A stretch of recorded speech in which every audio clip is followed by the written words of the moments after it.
नमस्कार दोस्तों, मेरे चैनल पर आपका स्वागत है। मेरे चैनल पर वास्तविक घटना पर आधारित कहानी बताई जाती है जो सत्य घटना पर आधारित रहती है। अगर आपको मेरी कहानी पसंद आए तो मेरे चैनल पर बने रहिए और मुझे लाइक, सब्सक्राइब एंड सपोर्ट भी जरूर करें, जिससे मुझे प्रोत्साहन मिले और मैं आगे भी आपके लिए नई नई सत्य घटना पर आधारित कहानी ला सकूं। यह कहानी एक ऐसी लड़की की है जो नाबालिग थी और उसके लिए सिर्फ शादी एक गुड्डे गुड्डियों का खेल, और एक तरफ उसकी शादी एक 19 साल के लड़के से कर दी गई। शादी के बाद अपनी पत्नी के बीच शादी वाली रात से ही संबंध बनाए रखने का सोचता था। उस रात क्या हुआ, शादी वाली रात चलिए सुनते हैं। मेरी 15 साल की पत्नी बेड पर बैठी थी। मेरी शादी एक नाबालिग लड़की से कर दी गई। जब मैं उसके पास गया और मैंने उसे छुआ तो वह उछलकर बेड से कूद गई। तब मैंने उससे कहा, अब क्या हुआ, ऐसा क्यों कर रही हो, तुम तो मेरी पत्नी हो, मेरा मन पड़ेगा वह तुम्हारे साथ करूंगा। तुम तो शादी में बहुत ज्यादा खुश लग रही थी। तुमसे पूछा गया था ना कि तुम्हें शादी करनी है या नहीं, तब तो तुमने शादी के लिए खुशी खुशी हाँ की थी। तो अब तो उसने कहा, शादी करने के बाद ऐसा थोड़ी होता है। शादी के बाद तो अच्छे अच्छे महंगे महंगे तोहफे दिए जाते हैं, पत्नी को नए नए कपड़े पहनने को मिलते हैं, अच्छे अच्छे गहने मिलते हैं। इस तरह डराया थोड़ी जाता अपनी पत्नी को। आप तो मुझे डरा रहे हो। तब मैं समझ गया कि इसे शादी का मतलब नहीं पता। उसके लिए तो शादी बस एक गुड्डो गुड्डियों का खेल है। उसका जो खे उसका सीरियल में तो होता है ना, पति और पत्नी महंगे तोहफे देते हैं, बाहर घुमाने ले जाते हैं, आइसक्रीम खिलाते हैं, और उसके चेहरे पर उसकी हंसी ही की अलग ही चमक थी। उसकी बातों में उसका बचपना साफ झलक रहा था। मैं नहीं चाहता था कि वो मेरे करीब रहे, क्योंकि मुझे खुद पर विश्वास नहीं था। इसलिए मैंने उसे डराने के लिए लाइट बंद कर दी और उसके नरम होठों को छुआ। तो वो घबरा कर लाइट चालू करने लगी। मैंने उसका हाथ पकड़ लिया और इतना कसकर पकड़ा कि वो छुड़ा ही नहीं पाई। धीरे धीरे उसके करीब आया और उससे कहा, मैं तुम्हारे लिए गिफ्ट लाया हूँ। तभी उसने बोला, सच्ची? मैंने बोला, हाँ। जैसे ही मैंने उसका हाथ छोड़ा वो कमरे से बाहर जाकर शोर मचाने लगी, क्योंकि मेरी शादी मेरे बड़े भाई की पत्नी यानी मेरी भाभी की बहन से हुई थी। आज उनकी सुहागरात थी, पर वो सीधे उनके कमरे में होते हुए भैया के कमरे में चली गई और उनका कमरा जोर जोर से खटखटाने लगी। तभी भैया और भाभी बाहर आ गए। वह मेरी भाभी से लिपट कर रोने लगी और उसने कहने लगी, दीदी मैं अब आपके पास ही सोऊंगी। मेरी भाभी ने उससे बहुत समझाया कि देवर जी ऐसा कुछ नहीं करेंगे, तुझे परेशान नहीं करेंगे। तो उसने अच्छी बातें करो, तुझे गिफ्ट देंगे, और वह नहीं मानी और उसकी दीदी के कमरे में जाकर पलंग पर सो गई। तभी भाभी भी कमरे में चली गई और उसे समझाने लगी लगी पर वह नहीं समझी। उसने जिद पकड़ ली, आपसे आपके पास ही सोऊंगी। भाभी ने उसे बहुत समझाया पर वह नहीं मानी।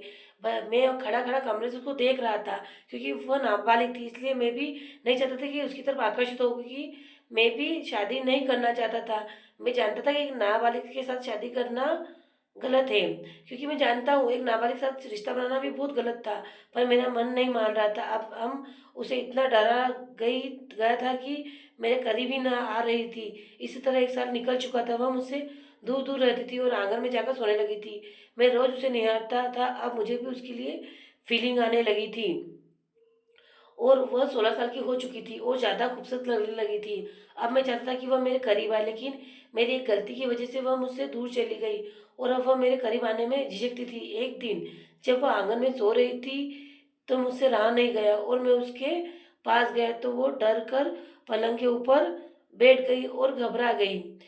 पर मैंने उससे कहा, मैं तुम्हें कुछ नहीं करूँगा जब तक तुम्हारी कोई मर्जी ना होगी, पर हम दोस्त तो बन सकते हैं ना।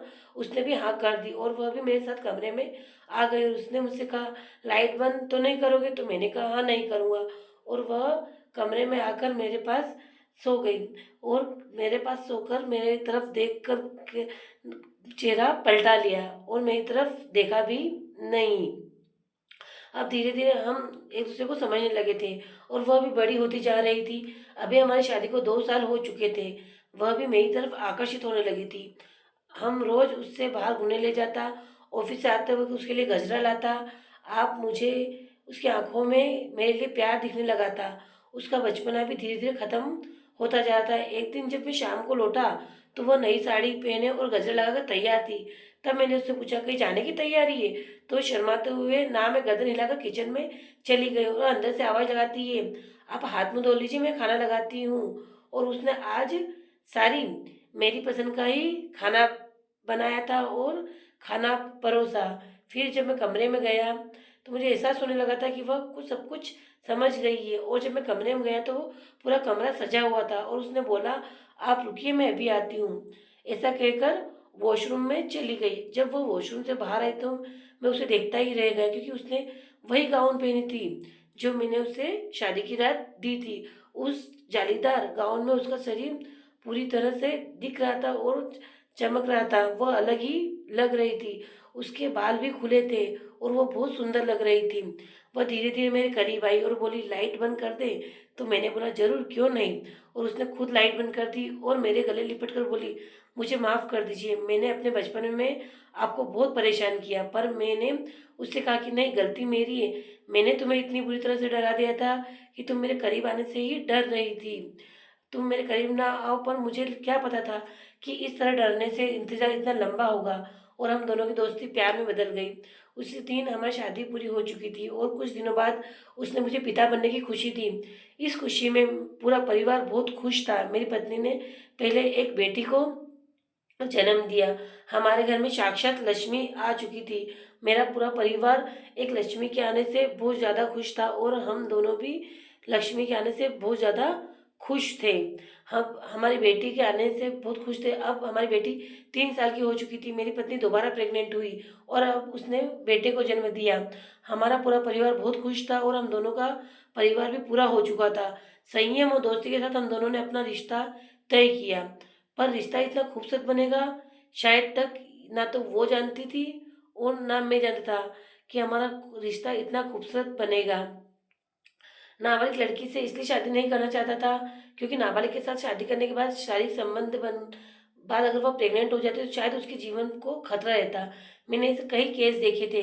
हमारी दोस्ती का रिश्ता इतने प्यारे बंधन में बन चुका था क्योंकि उसमें विश्वास और प्यार, दोस्ती के अलावा किसी चीज की जगह नहीं थी। हम दोनों एक दूसरे को बहुत अच्छी तरह से समझ चुके थे, जान चुके थे। उसके बाद हमारा रिश्ता आगे बढ़ा था।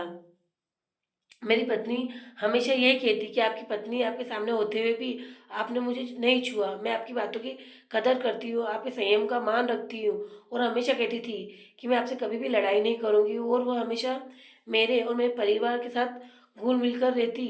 सिर्फ मेरे लिए इतना ही काफ़ी था। एक फैसले सिर्फ मेरे एक फैसले ने हम दोनों के रिश्ते को इतना मजबूत कर दिया था कि वह कभी भी मेरी बातों को मानने से मना नहीं करती। वह हमेशा मेरे हर फैसले में मेरा साथ देती।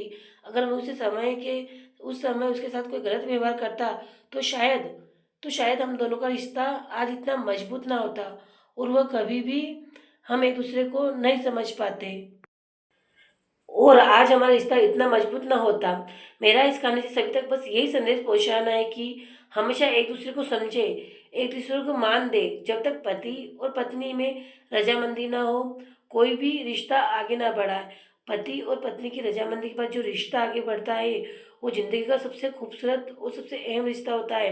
ये कोई कॉपी की गई कहानी नहीं है, ये सत्य घटना पर आधारित कहानी है। अगर आपको मेरी ये कहानी पसंद आई हो तो मेरे चैनल को लाइक, सब्सक्राइब एंड सपोर्ट करें और कमेंट में अपनी राय भी जरूर दें, क्योंकि आपकी राय हमारे लिए बहुत महत्वपूर्ण है। और कमेंट में आपकी राय देकर दिल वाली इमोजी भी सेंड करें और मेरे चैनल पर बने रहिए। मेरे चैनल पर इस तरह की सत्य घटनाएं बताई जाती है, इसलिए मेरे चैनल को जाकर सब्सक्राइब करें और अपना प्यार भी मुझे जरूर दें। मैं आपकी हमेशा आभारी रहूंगी, क्योंकि मेरे चैनल पर किसी न किसी के जीवन से जुड़ी वास्तविक कहानी बताई जाती है जो आपकी एक कमेंट पर बहुत लोगों को राय देती है। और जिन्होंने मुझे कमेंट किया उनको दिल से धन्यवाद।